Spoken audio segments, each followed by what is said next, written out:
Just ahead on American Black Journal, our month-long celebration of African American achievements in Detroit continues. I'll talk with the first black female judge elected to Wayne County Circuit Court.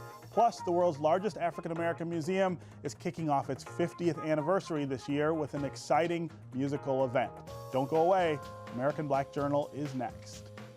At DTE Energy, we believe that we have a greater responsibility. We believe that being part of a community means being involved in the fabric of that community, investing time, effort, and resources in the communities we serve. DTE Energy Foundation is a proud sponsor of American Black Journal.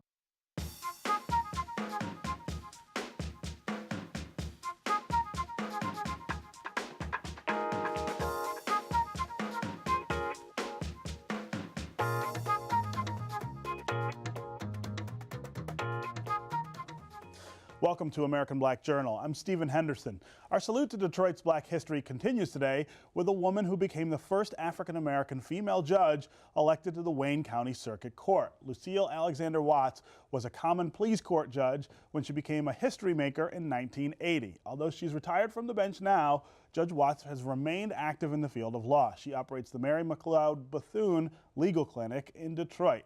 I'm pleased to welcome the Honorable Lucile Watts to American Black Journal. Welcome to the show. Thank you for asking me. Yes. So let's talk about 1980.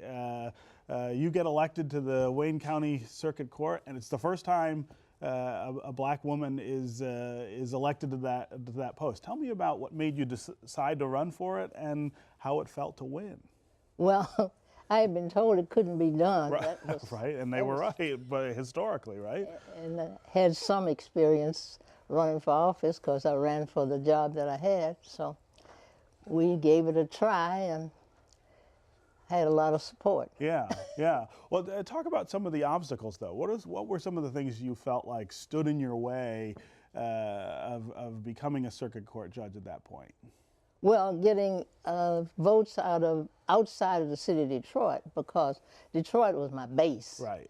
But I had to go, Wayne County encompasses a lot of suburban areas that I had no familiarity with. And so I learned to go in and talk to those people because I think those were my votes. They were your voters too. Yeah. So, I mean, you know, were you campaigning in places like Grosse Pointe or Livonia or? Some I stayed out of, and people went for me. Because I was the chair of Focus Hope at the time, and Father Cunningham and the folks who supported me were doing a lot of the work. So they went to some places. Yeah, some places I didn't go in at all. Right, right. Were people surprised? I mean, even people in Detroit, when you would knock on their doors or show up at an event and say, "Hey, I'm running for Wayne County Circuit Judge," were they shocked? Well, I remember one church that I went into, the minister said he didn't believe in women being judges, but he would introduce me and they could make up their own mind. Right. Which I thought was kind of interesting. That's a diplomatic position, right? He wasn't going to support you, but he'd let you talk to the congregation anyway. The churches were very supportive, and of course the unions. So they helped you out. Oh, absolutely. I couldn't have done it without the union support. Yeah, yeah. So you get elected. You're on the bench. You're the only African American woman there. What was the reception like among the other judges? Well, the chief judge at that time on the circuit bench did not believe in women being on the bench, actually. Okay. Never mind black women. Right, right. So he had two hurdles to get over. He made it kind of difficult, but... he made it difficult in what way? Well, at that time they were signing cases out of the office, and now they have blind draw. Right, it's a blind draw, sure. But he was choosing the he judges. along with some of the others were choosing the cases that would be assigned to me. And I was given especially difficult cases like products liability and medical malpractice. And of course I became kind of proficient in that area, which served me very well the rest of the time on the bench and even after I got off. Right, right. Those were the kind of lawyers that we dealt with, they were the cream of the crop. Right, right. So how did you learn? I mean, you hadn't handled cases like that before. You were on the bench. How did you manage Well, I to do did some that? studying. Yeah, right. You can always read up on it, right? Yeah. I do a lot of reading. Yeah. Obviously you proved yourself. Well, not of course, just to we the were other, able to change chiefs too. Right, right. That helped, right? Getting a more tolerant or open-minded leader. But you proved yourself not just to the other judges, but to voters as well. Once you were there. I don't remember having too much trouble with voters. Right. They kept electing you. Yeah. Let's go back to when you were a young woman. Deciding what it was you wanted to do. I mean, this was a time when there weren't many female attorneys to begin with, and certainly not many black female attorneys. What made you feel like, hey, this is something I want to try to go do? Well, when I was a championship debater in high school, so I thought being a lawyer would be a good idea. Right, but I hadn't very seen similar. any women lawyers, so I'm from a small town in Ohio, and we didn't have any women lawyers Right, of in any the whole color. town. Right. So I went into something else. I had a career in fashions, and but that didn't challenge me enough. So I decided I was going to give it a try. Yeah. And I stopped doing what I was doing and went to law school. Right. What was the admissions process like for you at the law school? I mean, The law school? Yeah. Well, there were only 2 women in the day school when I went to DCL. Oh, okay. One of Detroit them. College of Law, right? Detroit College of Law. Sure. Yeah. One of them washed out. One didn't make it. So it was you and just another one other. Well, woman. there were women in the evening school, and they became good friends, and I became a member of the group, and they were very helpful. Right. And law school itself would have been. The administration in Detroit College of Law at that time was especially warm toward me. Dean King was the dean of the school, and he and all of them were very nice to me. And they were encouraging of Right. of what you were trying to do, not standing in your Yeah, way. I didn't meet any opposition from the administration. The fellow students weren't all that helpful, except the women. Right, except other women, right? Right. And once you graduated, how difficult was it to establish a practice here in Detroit? Nobody would hire me. Is that right? Is that right? I had friends who were in law firms, and they wanted me in, but the powers that be didn't want. And They wouldn't open the nobody doors. would hire me.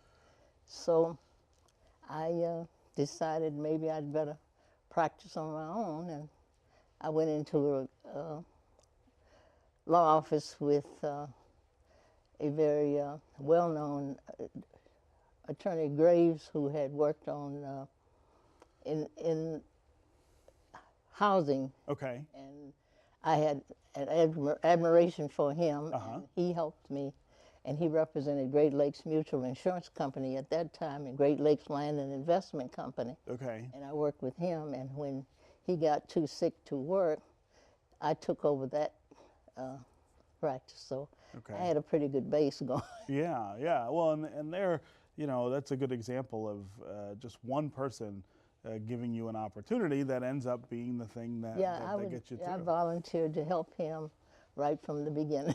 Right. And he made it worthwhile for me. Yeah. What are some of the things you mentioned in the open that you help with the Bethune Legal Clinic here in Detroit? What are the things you see with young lawyers now? Yeah, well, when I retired, I just looked around for something to do because I knew I would get bored if I didn't do something. Right. So we just set up a little law practice for people who could pay something, but not the money for the downtown lawyers. For big firms, sure, yeah. So that's really what Bethune Legal Clinic is all about. Yeah. Just doing some help for the community. And, getting enough income to keep the building going. Right. That's about it. Right. And are you staffing that with young lawyers around town? We have some help. Of course, it's kind of worked now that you got lawyers everywhere, and some of them are doing the same thing that we're doing, so we're kind of cutting back and just holding on to a few cases. Yeah. We've got about a minute left for the interview. Tell me what you tell young people now, young women in particular. I mean, it's changed. Law schools are full of young women who more than half of the students are women, and I'm just happy about that. Yeah, but what do you tell them about what they're doing and how to sort of just keep going? I mean, you faced a lot more obstacles than they did. Yes, that's true enough. But I think women are doing a marvelous job, and I support their efforts in any way that I can. And I don't have any real advice except to be yourself and do what you want to do and don't hold back. Right, and don't let anybody tell you no. Don't let anybody turn you around. Right. Okay, well, great. It's great to have you here. Thank you. Thank you. you For asking me. Just ahead on American Black Journal, Detroit is home to the world's largest African American museum. We'll explore its history and future next, right after this look at some important moments in Detroit's Black history. I'm Kim Trent with a look back at African American life in Detroit. This week in 1947, bebop jazz trumpeter Dizzy Gillespie performed at the Paradise Theater on Woodward Avenue. In 1906, drugstore chain owner Sidney Barthwell was born in Georgia. He was the first African-American member of the Detroit Retail Druggists Association and president of the Booker T. Washington Business Association. And in 1972, the Michigan Chronicle reported that Marie Farrell Donaldson was believed to be the first Black woman to earn the designation of Certified Public Accountant. These are significant events this week in Detroit's Black history, taken from the book On This Day, African American Life in Detroit. The Charles H. Wright Museum of African American History turns 50 this year. The 125,000 square foot museum is the world's largest institution dedicated to the African American experience. The museum will kick off its anniversary on March 1st with an event at the Detroit Opera House called Oh Freedom. Grammy Award winner Patty Austin and a Detroit community choir will take the audience on a musical journey through 500 years of African American history. Here to talk about that event and the museum's history are two of its vice presidents, LaNesha DeBardelaben and Paul Rogers, along with one of the members of the Oh Freedom Choir, Thornetta Davis. Welcome to American Black Journal. Hi, Steve. So it's always a joy for me when I have folks from the museum on, and this is a particularly good time to have you guys here because of the anniversary. 50 years, that's a long time, and I don't think everybody in Detroit quite knows that it's 50 years. I think people think of the museum as opening when the building opened, but it's actually much older than that. Oh, our history goes back further than that. We're so excited about this 50th anniversary year. So the museum actually was established in 1965, 50 years ago. Dr. Charles Howard Wright had the vision of creating an institution dedicated to the preservation and education of African and African American history, culture, and art. So he galvanized individuals who believed in that dream and that mission, and they established the museum in 1965. It has had 3 physical homes and 3 name changes. And so we began as IAM, the International Afro-American Museum. And the name changed again to the Museum of African American History. And then in 1998, we became the Charles H. Wright Museum of African American History. And so we've also had 3 physical changes as well in terms of our building location. We had very humble beginnings, and we moved to a building in 1987 on Frederick Street, and then in 1997 we occupied the stellar edifice that wonderful building we now call home. Is pretty familiar with now. Absolutely. Yeah. So tell me, Paul, about the programming for this 50th anniversary. What's the thinking here, and what are people to look forward to? Well, the museum would like the Detroit community to participate in the celebration of the museum's 50th anniversary. So we've got a range of programming from a film series to the concert that's coming up. Yeah. We have exhibitions opening up, the Ebony Fashion. When's the date for that? That's in September. And it's also an opportunity for the museum to rethink its mission and revive itself and look forward to the next 50 years. Yeah. That's what I've come up Right. with. I think people are, when they're familiar with the museum, they're familiar with events that they go there for, but there's also a quite substantial and important permanent collection that I'm not sure people know as much about. Oh, there's a huge range of objects from a variety of collections. We have artworks, we have historical documents, letters from Malcolm X, Rosa Parks documentation in a wide range of media, theatrical. We've got how many? 300? We have over 35,000 objects in our collection. Right. Right, right. I mean, it's not a small museum. No, Not at all. Yeah. Thornetta, I have to apologize to the viewers because you're here and not singing, which I think is always a tragedy because I'm such a fan. I'm just glad to be here. I'm a fan of yours too. Right. But tell me about this musical performance. 500 years of African American history. Yeah, we're going to be singing song. some spirituals. Tell me what that's going to be like. Well, Patty Austin is going to be the main focus as Sure. far as Yeah. the artist. And that's how I got involved when I saw that she was coming. I wanted to just go to see the show, to be somebody in the audience. And when I saw that you can audition to be in the choir, that's what I did. And some wonderful singers is going to be in the choir. And we all just want to take a part into honoring the African American Museum. Yeah. And just doing our part to raise money and bring folks to the museum. Yeah, and is it structured as just a narrative of all of the things that Throughout we've history, been through? Well, actually, the music, yes, the spirituals. I'm not going to name them. Leave some surprises, Right. but all the way up until now, the music is going to be carried through the centuries. Yeah, that's really great. How is the museum doing? I know last year you guys made the news a couple of times during the bankruptcy, the grand bargain that was saving the DIA was not extended to cover the African American Museum, and there was some worry about the museum's future. Where do we stand with all that?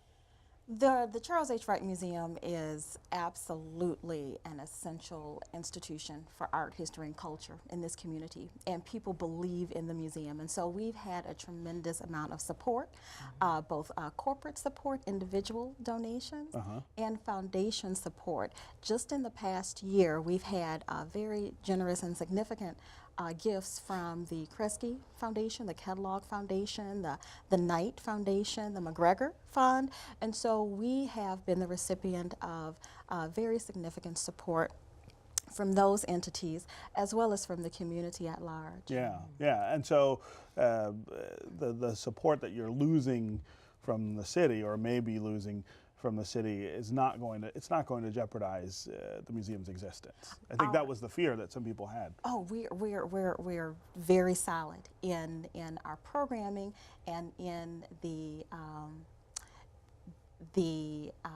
forward movement of the museum's finances. Yeah. We are creating some amazing programs such as this Oh Freedom and all of our other programs that really galvanize that support. Our attendance has increased over the past year. We've seen a tremendous increase in our daily attendance. We have just been very progressive in improving our programming, our vision, our mission, and that's resulting in increased support, financial support. Right. Paul, you're fairly new to Detroit. Very new. I always ask new Detroiters this to give us some sense of your sense of us and of the city. How are you finding Detroit? Well, I've been to Detroit many times before. Having moved here, it's very exciting for me for a variety of reasons. But as let me just frame it as an American. Detroit is the responsibility of all Americans. when the museum approached me with this opportunity, I decided to come because as much as I enjoy the comforts of the, let's call it, middle-class life in the United States, I also am very challenged by what's happening to Detroit. The city's going to turn around, and it was very exciting for me to come here and participate in that turnaround through such an august institution as the Charles H. Wright Museum.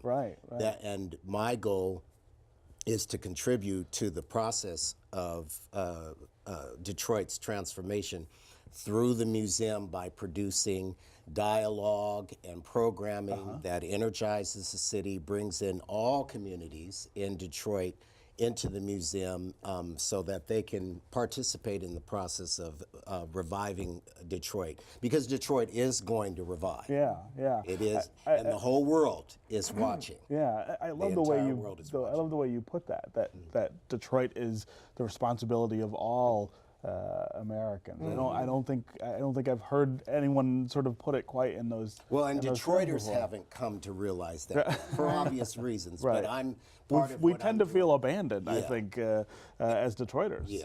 And that will turn around. In that American way, once things start reviving, you'll see Americans will be pouring into the city. Because as an outsider, I think most people around the country don't realize Detroit is a very beautiful city. Yes, it is. It really is. And the surrounding Metro Detroit, there's a great deal of excitement, and you know, I want to be part of that. That's why I came here. Wow, that's really great. Thornetta, I always think that musical performances are wonderful for everybody, but especially for kids. My kids really love that sort of thing. I know most people do. What would really capture my kids' imagination out of this performance? Yeah, I'm sure you're going to hear the history of where our music came from. And you're going to hear it beautifully with all the voices. That everybody's contributing their own time, not getting paid to do this. This is something we're doing because we love this city, and we love the fact that Charles H. Wright Museum is here for all of us, and bringing our children to hear the history and the music, and seeing the wonderful musicians also that are going to be performing. It's going to be a great thing for the kids to hear. Yeah. I mean, the museum, that's how my kids go to the museum, I think, it seems like 2 or 3 times a year with school or camp or so, and they probably know the museum better than I do.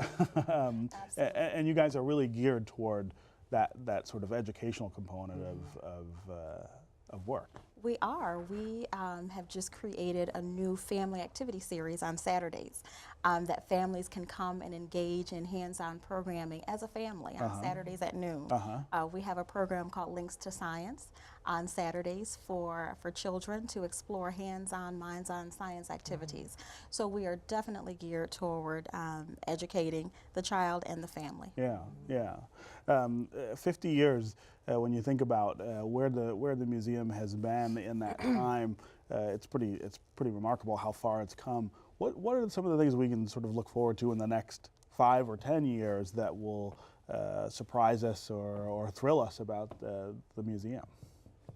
I'll let LaNesha. Okay, go ahead, LaNesha. Well, launching off with this Oh Freedom concert supported by the Ford Motor Company really does allow us to look not only at the past 50 years and how we have created such amazing exhibitions. The core exhibition and Still We Rise really tells our story, and still we as a people rise. And so we're looking to the next 50 years to really be an institution that is sustainable, that is highly supported, that is highly engaging and impacting the community, and achieving our mission of changing lives and inspiring minds.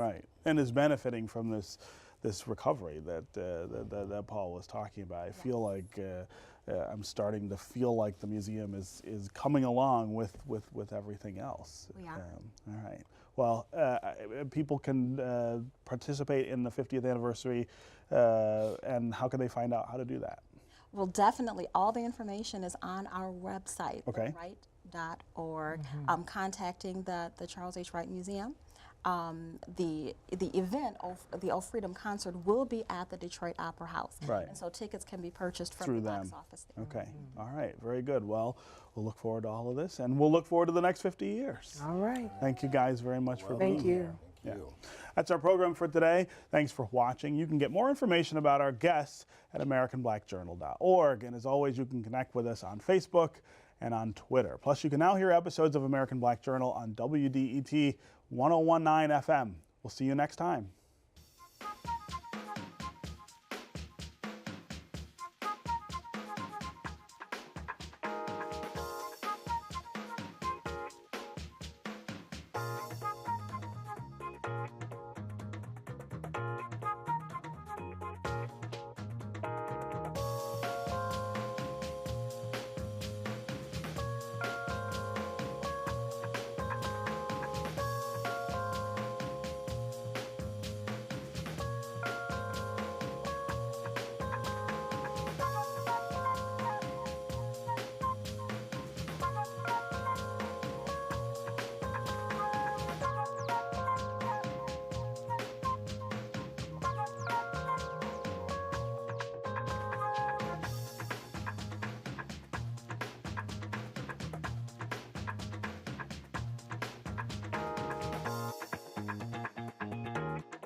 At DTE Energy, we believe that we have a greater responsibility. We believe that being part of a community means being involved in the fabric of that community, investing time, effort, and resources in the communities we serve. DTE Energy Foundation is a proud sponsor of American Black Journal.